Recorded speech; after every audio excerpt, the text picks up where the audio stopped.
מרק עוף לנפש, סיפורים שמחממים את הלב. כישלון? לא, רק מכשול זמני. הגאוניות היא לראות דברים לאשורם. לאו צו. לו יכולתם לבוא למשרדי בקליפורניה כדי לבקרני היום, הייתם מבחינים בצד אחד של החדר בעריכים ספרדים עתיקים נהדרים, ובדלפק עשוי עץ מהגוני עם 9 שרפרפים מרופדי אור. מהסוג שהיו פעם בבתי מרקחת ישנים.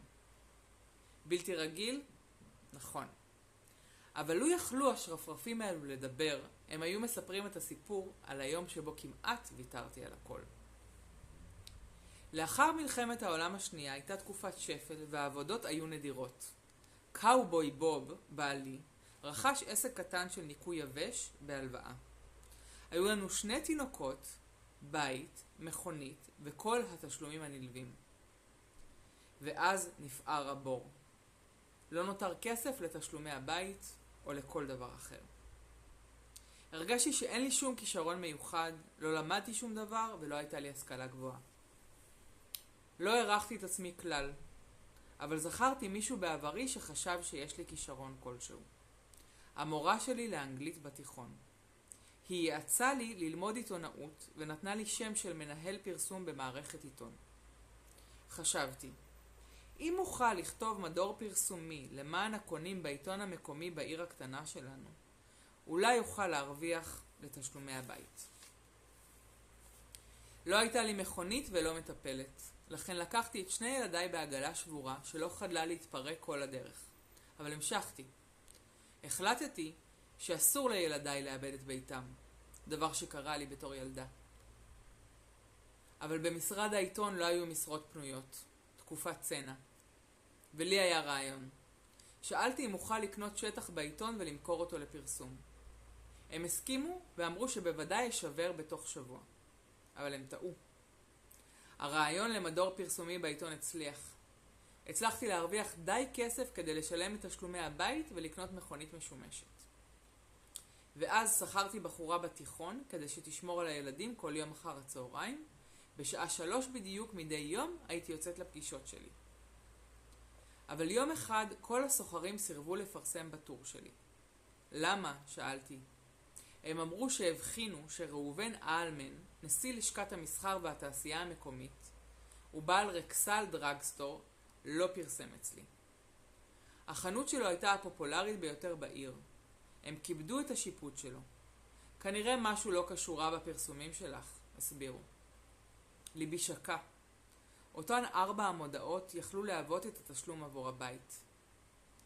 ואז חשבתי, אנסה לדבר עם מר ראובן אלמן פעם נוספת. כולם כיבדו אותו, ובוודאי יקשיב. בכל פעם שניסיתי לדבר איתו בעבר הוא סירב לראות אותי. הוא תמיד היה בישיבה או נסע וכדומה. ידעתי שאם הוא יפרסם אצלי, כל הסוחרים האחרים בעיר יעשו כמותו. הפעם כשנכנסתי לדרגסטור הוא עמד שם, ליד דלפק המחירה.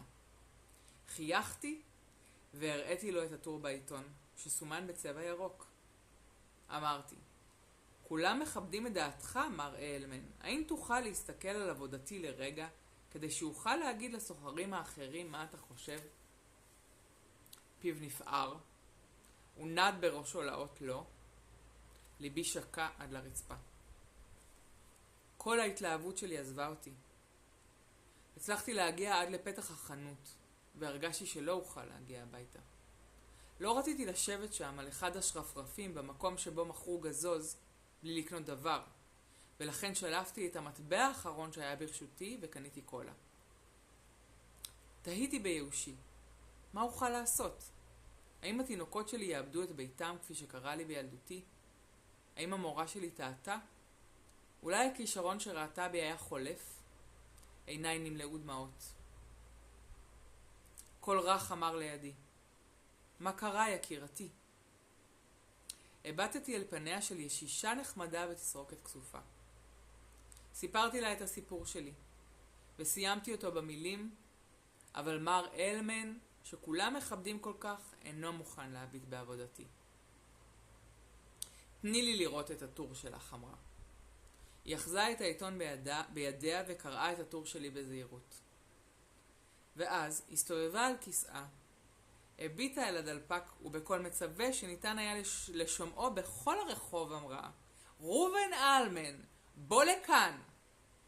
הגברת הייתה אשתו. היא אמרה לראובן לקנות את מודעת הפרסום אצלי. פיו הפך לחיוך אחד גדול. ואז שאלה לשמותיהם של 4 הסוחרים שלא רצו לפרסם אצלי. היא טלפנה לכל אחד מהם.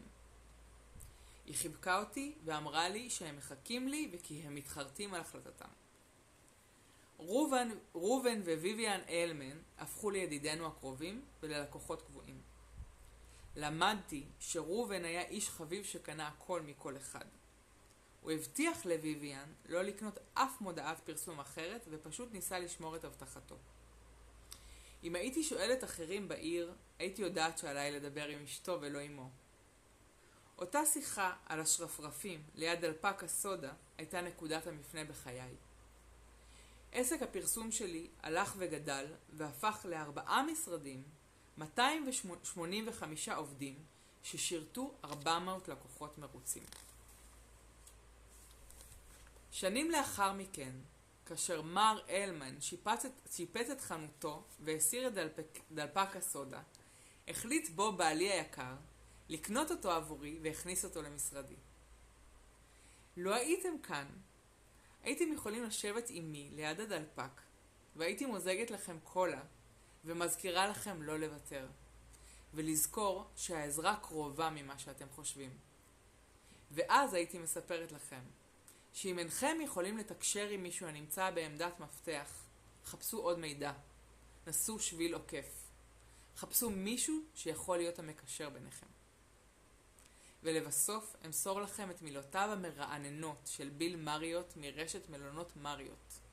כישלון, מעולם לא נתקלתי בו. כל מה שנתקלתי בו היו מכשולים זמניים. דוטי וולטרס.